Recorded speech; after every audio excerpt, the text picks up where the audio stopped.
Oh, he's going to bring out a blindfold? They got Dan Marley, the blindfolded. Now we got some creativity here now. I'm not believing this. Blind, here comes Ceballos. Yes! Hey, when you get Charles Barkley off his feet, that is a feat in and of itself. No one will ever forget that moment. If you were watching it, you remember it. Cedric Ceballos putting on the blindfold and then dunking. That helped him win the 1992 NBA Slam Dunk Championship. During Cedric's career, Ceballos played for 5 different teams, most notably the Los Angeles Lakers, where he led them in scoring in both the 94 and 95 seasons. Ceballos. Oh, my! That's one of those dunks that helped him win the NBA Slam Dunk Championship. These are the people right here. 23 points and 7 rebounds. Now you have Barkley, you have Mourning, Karl Malone, Hakeem Olajuwon, David Robinson. Ceballos gets all of this on his own. Cedric, come on out. We have a lot more coming up on that dunk. Okay. We're going to get to the bottom of it once and for all. We'll break it down. It's been a few years, but we're going to have you do some heavy powerlifting. No problem. With the boys. Yes. Cedric Ceballos, former NBA All-Star, and he's a member of the Lakers from 94 to 96. Young people, Google his stuff during the NBA Slam Dunk Contest. Come on, could you see even a little bit? I have no idea what you're talking about. That was totally blind. And You had to be able to see just a little bit through that blind. I don't have no idea what you're talking about. I have no So I think recollection. the answer is you might have been able to see it. Just a shade, if nothing else. And I'm going to ask the question that's been asked a million times, but I want the answer today. Okay, how tall am I? No, I know. I can look that up. A lot of controversy on whether or not you could see through the blindfold. You've always said you could not. I could not see through the blindfold at all. I mean, it's How in the world did you know where the basket was? it's real easy. I can close my eyes and I know you're still here. You know what I mean? It's just the Now way. close your eyes again. Okay, now you're moving around. You're moving around. See? See? Exactly. But see, the basket doesn't move and doesn't.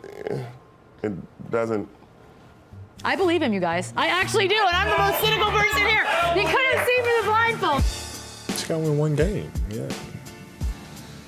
Everybody's tripping. Win one game. We'll win the next game, and then you move on to the next one. Simple as that. What do you make of what went on last night? Well, I think it needs to be done, and I think what he wanted to do was just kind of wake up the fact that you guys are not helping me and recover. But should he done it in the media? Who knows? It might be a bad decision. Same thing happened to us in Phoenix when Houston. We went down to their place, took the first 2 games, they came back and won the series. It's about them coming together. I think it's a lot of selfish stuff going on in there, and I think everybody's on about him coming out and saying what had happened, and we need to go ahead and trust each other. Was he right?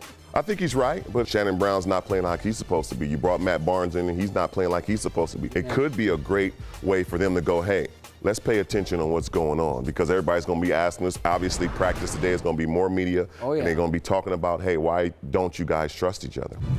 Well, we also had a rematch of the NBA championship in South Beach last night. We don't have to worry about OKC in the finals, because without James in there, they're not going to. Just plain and simple. I do understand your fight about Westbrook. He is a very talented player. He gets a lot of knock because he doesn't have players to pass to. That game yesterday, they were a superstar away from winning. If James Harden was on that team and they played, They've got 2 superstars, though. No, they need 3.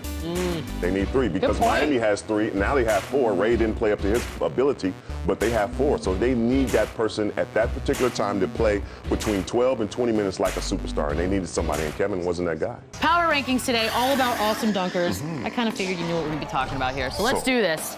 Number 5 on our list, the old Derrick Rose Dunkaroony. The MVP right there. Obviously short and stout, but gets up off the ground. 40-inch vertical and does elevate and detonate, as my Tom Leander would say in Phoenix. I like that. Yes. Number 4, D-Wade, fair enough. A little taller. His afro's a little bit bigger than D Rose, but I tell you what, the guy does power dunks like no other. The Nets lost to the Celtics 93-76. And after the game, the Nets CEO, Brett Yormark, tweeted this. Let's talk about apologies. Should he be the one apologizing? He doesn't need to apologize as a CEO. I'm a Billy King guy. I'm also an Avery Johnson guy. 5-0, I love you, baby, but it's not coming together like they should be. Either the unit that is out there is not cohesive with the system that the coaches are having, or the coaches need players to put in their system.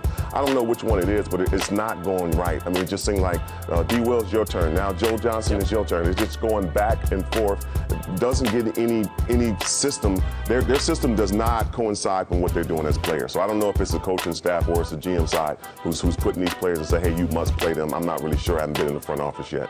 You're good at this. Next time you come back, you do it blindfolded, right? I will. You can do this with your eyes closed. No problem. All right, Cedric Ceballos, thanks for coming in. We appreciate it. Good stuff.